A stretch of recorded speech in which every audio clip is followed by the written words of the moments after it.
because we want the best. And you are it. So, who is ready to make some science? I am. Now, you already met one another on the limo ride over, so let me introduce myself. I'm Cave Johnson. I own the place. That eager voice you heard is the lovely Carolyn, my assistant.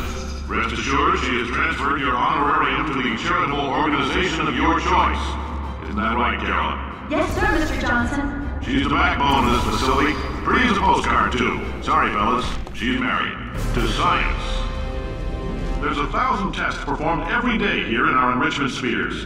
I can't personally oversee every one of them, so these pre-recorded messages will cover any questions you might have and respond to any incidents that may occur in the course of your science adventure. Your test assignment will vary depending on the manner in which you have bent the world to your will. Those of you helping us test the repulsion gel today, just follow the yellow line. You'll know when the test starts.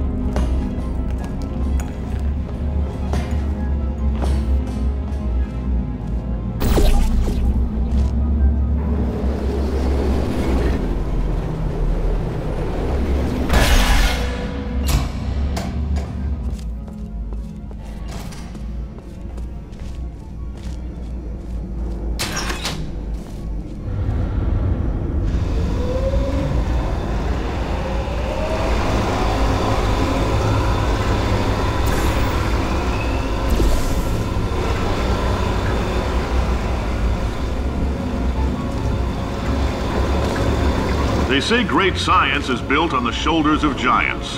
Not here. At Aperture, we do all our science from scratch. No hand-holding.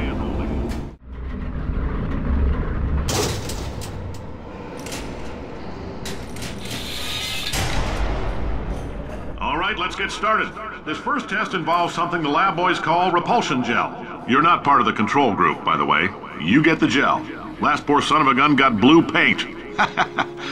All joking aside, that did happen. Broke every bone in his legs. Tragic, but informative. Or so I'm told.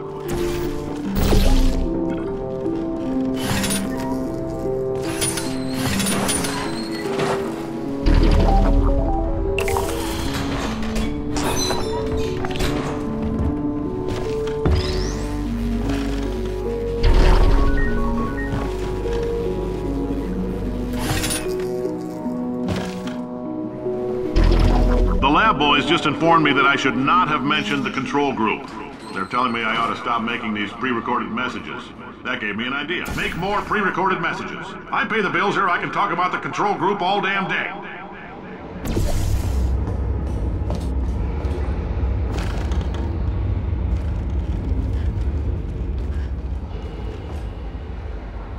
For this next test, we put nanoparticles in the gel.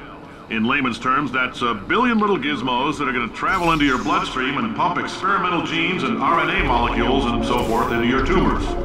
Now, maybe you don't have any tumors. Well, don't worry. If you sat on a folding chair in the lobby and weren't wearing lead underpants, we took care of that too.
Oh, in case you got covered in that repulsion gel, here's some advice the lab boys gave me.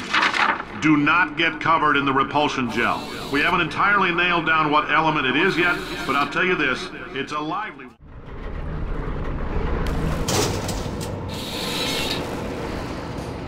Now, if you're part of control group Kepler-7, we implanted a tiny microchip about the size of a postcard into your skull. Most likely you've forgotten it's even there. But if it starts vibrating and beeping during this next test, let us know. Because that means it's about to hit 500 degrees, so we're going to need to go ahead and get that out of you pretty fast.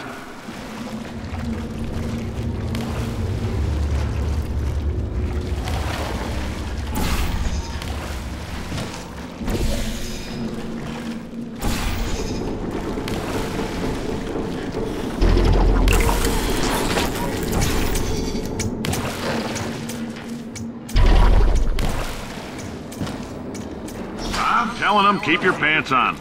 All right, this next test may involve trace amounts of time travel. So, word of advice, if you meet yourself on the testing track, don't make eye contact. Lab boys tell me that'll wipe out time. Entirely. Forward and backward. So, do both of yourselves a favor and just let that handsome devil go about his business.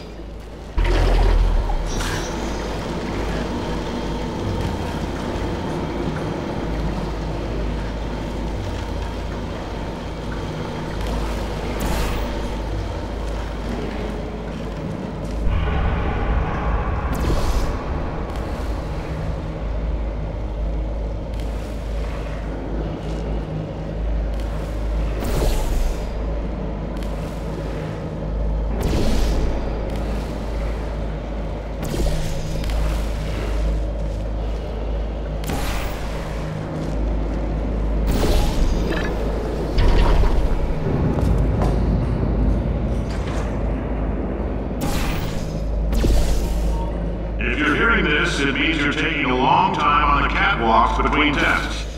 The lab boys say that might be a fear reaction. I'm no psychiatrist, but coming from a bunch of eggheads who wouldn't recognize the thrill of danger if it walked up and snapped their little pink bras, that sounds like projection. They didn't fly into space, storm a beach, or bring back the gold. No, sir, we did. It's you and me against the world, son. I like your grit. Hustle could use some work, though. Now let's solve this thing.